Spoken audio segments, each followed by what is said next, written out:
Hello and welcome to my YouTube channel. My name is Jocelyn Jam. If this is your first time on my channel, welcome. Stay a while, and if you find it interesting, please do subscribe. If you've been here before, welcome and thank you for coming back. So in today's episode, we will be talking about the things I've learned during my time here in the United States of America and the things I wish I knew before I came, and the advice really I wish someone had given me. So I'm really hoping that this video turns out to be more like an advice video. You know, you could take my experiences and use them however you see fit. So I'm originally from Cameroon, and I have been in the United States for 6 years now, and it has been one heck of a ride, and it continues to be that way. And there have been challenges, and there have been really great things that I wouldn't change for any reason. So yeah, I hope this video helps somebody. So we'll just jump right into it.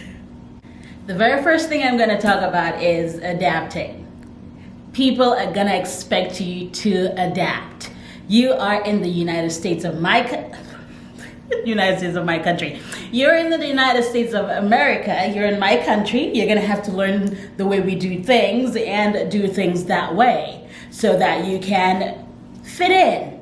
You know, there's going to be that pressure on you. And of course, there are certain things that you have to adapt to, that you're going to have to learn to adapt to: the food, the way, you know, things are done, the culture, especially if you're at school, for instance, the way your teachers expect you to answer their questions, how they expect you to be in their classrooms, are things that you're going to have to adapt to.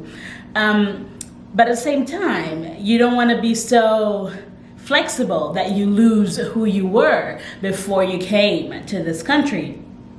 For instance, you know, like in my country, which is Cameroon, like I said, teachers expect you to raise your hand and they call on you and you answer a question, and they're not asking you to challenge their ideas or to challenge your ideas or challenge your fellow classmates' ideas. They want you to take the material that they're giving you and roll with it. But that wasn't so the same thing that I found here. It was more like, okay, these are ideas we're going to discuss, and you're going to challenge it, and you're going to think farther than you've ever thought. I'm not here to give you, you know, here are the notes, take them, read them, and take this exam tomorrow, and woo, you got a 20 out of 20. It didn't work like that. And so there are things that you're going to have to learn to adapt to.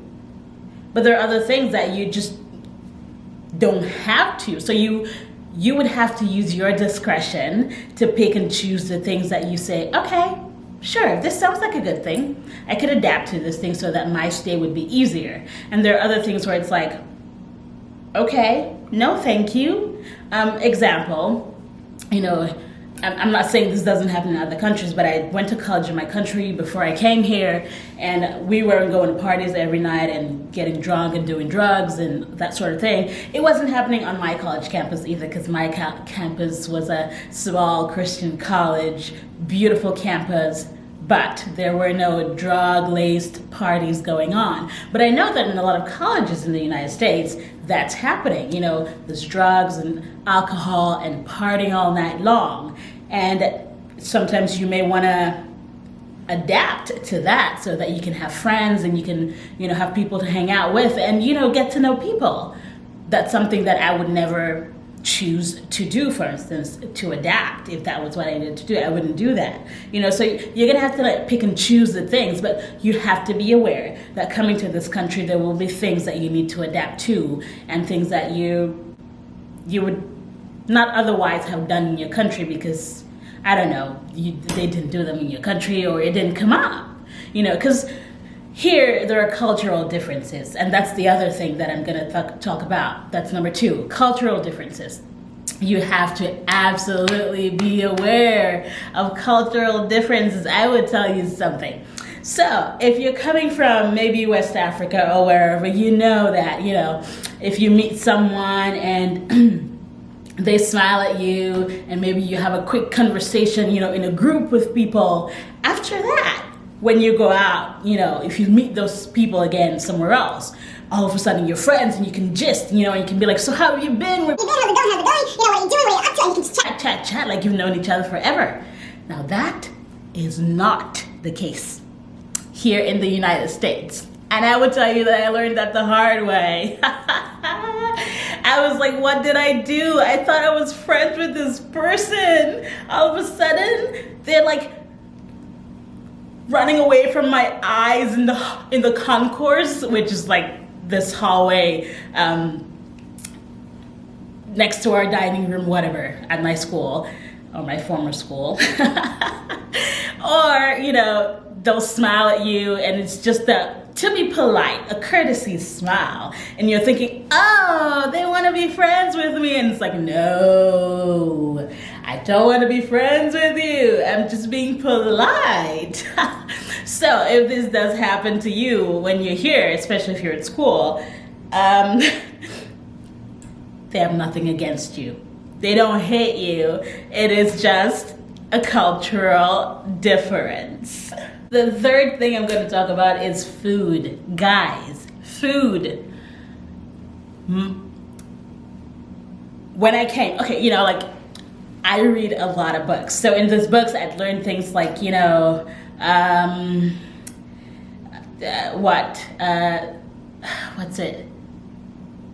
what's it called?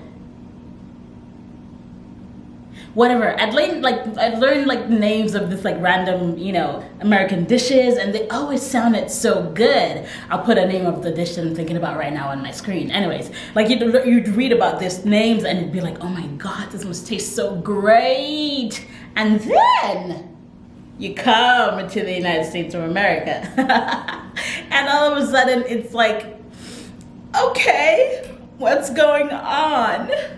Like my whole freshman year, all I ate was dessert and bananas. Seriously, dessert and bananas. Like all of my first semester of freshman year, and during my second semester, I started adding one or two things here and there, but I had staples that I would eat. Those were all the things that I ate. And this is because, where my school was, it was a little different from a lot of people where they're going to school. Like my room, I had room and board at my school on campus. All of our students lived on campus. And so we had the dining room. You would all go to the dining room to eat. And the things that they had did not suit my palate at all. Considering that I was already a picky person when I was coming from Cameroon, it just got worse. So all of freshman year was like me trying to figure out what I could eat or what I could not eat. And by sophomore year, I started going out there and seeing more things and eating more things, and I got excited by the abundance of chicken or beef, and I ate that stuff like there was no yesterday. A lot of times back home, of course you can cook food and you can have it with fish and all of that, but chicken and goat and beef, you didn't eat it all the time because those are expensive, But here it was just water. What you don't learn though is there's a lot of genetically modified food in this country. A lot. The chicken, the animals, and that's why a lot of people are constantly, fighting against the treatment of animals. The way animals are treated and slaughtered in this country was completely different from the way it was done in my country, for instance, and I didn't even know that. Anyways, you learn that the meat is not protein, y'all. It's something, just not what you expect it to be. And for sure, it doesn't taste as good as the meat back in my country tasted, and it probably wouldn't taste, all of my friends say the same thing. And so that's something that you're gonna have to be aware of, that the food's gonna be so different, because when you're coming, all you're thinking about is, oh my God, I'm going to America, I'm going abroad, this is gonna be great, I'm gonna go make money, I'm gonna do this, I'm gonna do that. And you don't think about all the little things that you should be thinking about. Be thinking about food, and prepare yourself to have to let your palate just get some diversity and not worry about it. The other thing was money. Money. See, I'm laughing for no reason, y'all. Money, when I came, right, I was like, when I went shopping, like when I got the opportunity to like go out and spend money, I would spend it like nothing, like no one's business, like $5, $10, $20. Like I wasn't thinking about it, because it just seemed like little money to me. You know, like in my country, you have 1,000 francs or 2,000 francs, you have 500 francs, and that's all little money, right? Like you can spend it. And I just felt like, okay, I'm spending this money, $10, that doesn't seem like a lot of money. And so I was at that place, like that's not a lot of money, spending, and all of a sudden you're like, oh, I spent $200, you know? And then it got, after that phase went away, I had the phase where it was like, oh my gosh, $1 is $500, $5 is $2,500, $10 is $5,000, and I started like,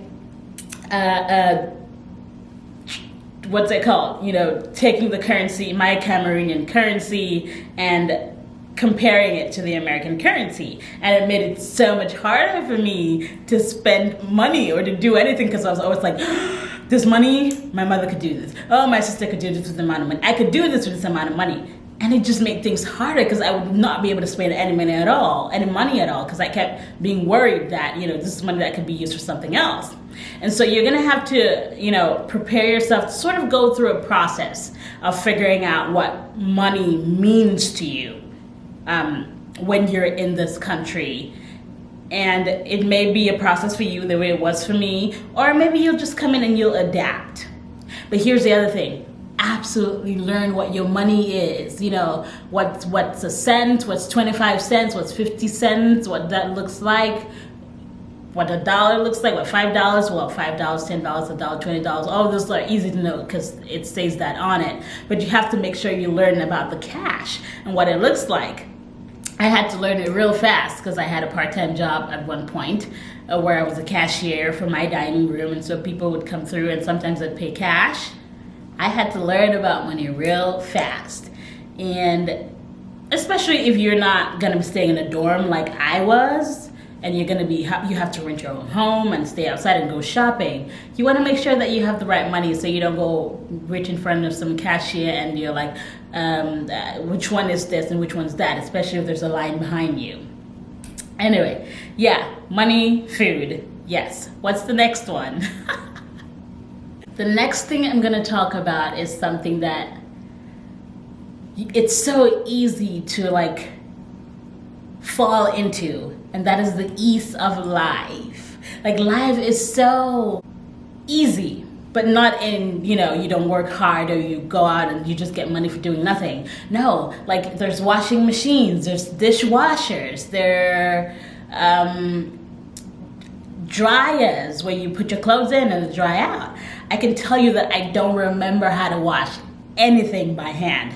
I used to hate to do that, and now I hate it even more. I remember one time talking to a friend and she was like, yeah, you're gonna come home. And I was like, listen, if I go home, I am having my sister wash my clothes and I pay her because there's no way I'm washing anything. Like I tried to wash not long ago and like my hands are already hurting.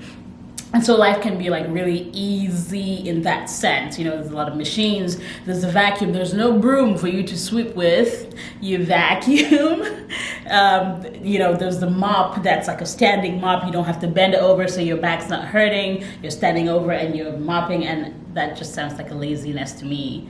I still like would rather like bend and mop and get down on my knees because I feel like I do it better that way.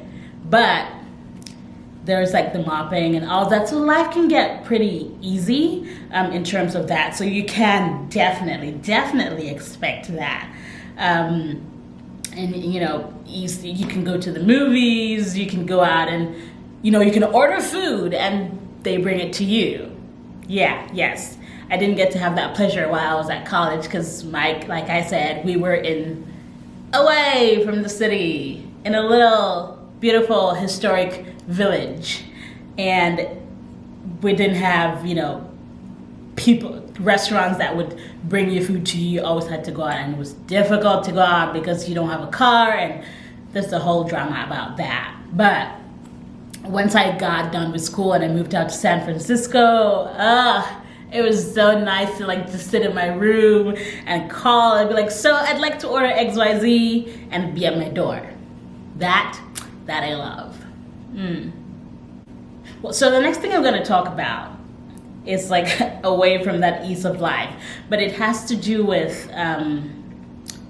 the advice that over the years as I was at school and I was a resident, an RA, residential assistant for international students who were coming in. I thought a lot about the advice that I would give, you know, and what the best things you could do or should do. And my biggest thing is always and will continue to be yourself. Don't be afraid to be you. Like, it's so easy, especially if you come here and everyone's asking you, you know, where are you from? What is it like where you're from? And all of that. Because one thing I've really learned is as much as we have access to the Western world back in our different countries, for instance, in my country, Cameroon, we have access, you know, to American TV, American reality shows. And so we have access to a certain sense of access to American world and the sense of life that when you come, of course, there are things that will always throw you off, or you'd be like, oh my God, I didn't know that. But you have that access, you know. But Americans don't have that same access to our lives that we have to their lives. What they know of us most of the time is what the news is telling them, and it's the picture of a hungry child who needs a donation, or of lions and giraffes and huts and things like that. You know, I had to tell people multiple times, okay, I have never seen a lion, I don't know what it looks like, and I don't want to ever have to see one. I don't care. I don't care about going to a zoo. Like, you know what? I don't live in a hut, like I don't live in trees. Like, you know, I have people ask us like if we had cars. And it was a funny conversation. I was just like, of course we have cars. You know, we have people who are really rich and they drive really fancy cars. And then we have cars that are raggedy cars, for lack of a better word. And it's the same everywhere, just like America, the United States of America. America has its poor areas and slums, and it's got its richer areas. Our countries are just like that in Africa, you know, so they don't have that same access. And so when you come here, there's certain things that people are expecting you to be. They're expecting you to look a certain way, to behave a certain way, to speak a certain way. And you are you. And it's okay to be you. Don't try to be anyone else. Don't try to totally conform. You can try to adapt, but you don't have to try to conform and become who they want you to be. And the biggest thing is accent. I had a conversation with quite a few friends about accent. For me, I didn't have a big problem with the accent. Of course, there are words that I'll say and you will know that I am not American, but my accent wasn't something that I was putting on. Like, my best friends know that when we were chatting, and if we were to go into English, and I would speak like this because I read a lot of books and I use the dictionary, and when I would use the dictionary, I'd look at the meaning of words and I'd look at the phonetic appellation, and I would pronounce the word the way the dictionary said to pronounce it. And so for me, it wasn't such a stretch, you know, but I had friends who had a typical Cameroonian accent, Nigerian accent, or Kenyan accent, or whatever accent, and people had the sense that there was the correlation between your accent and your intelligence, which is ridiculous. And you may face that. You probably will face something like that. But just be you. Don't try to fake anything. Don't try to be anybody that you're not. Don't try to, make people feel better about themselves by making yourself feel less. No, like, be proud of your Africanness and be it as much as you can. Other people have got to learn that we as Africans we're not less. We're just as good, There's dumb people in this country, there's smart people in this country, there's everything in between. Just like in our countries, we have smart people, we have dumb people, we have everything in between. And that's something that we really, as much as I hate to say it, we really need to be ambassadors of, and you should be prepared to do that. And this may sound mean, but I don't deal with people who like throw away themselves to be totally American so that Americans and white people in particular can love them and do things for them and hang out with them. Like, nah, bruh. You don't want to live like that. You want to be you to the best ability you can be, and other people will learn to love you and to live with you as who you are. What else have I learned? Yeah, being in the United States, really, it has been a really hot, eye-opening experience. I will say the education that I got here was great. Oh my gosh. Like, if you have the opportunity to come here and to go to school, I would totally advise you to go to a liberal arts college where you have the opportunity to take classes in different areas, because you learn so much that you did not learn in your country. Like, in a lot of our countries, if you're doing, for instance, I was doing linguistique générale appliquée, that's general and applied linguistics in the university, and that was all I studied. You know what? Like, of course, you were allowed to take, an extra course. And I took an African something literature course thingy. But it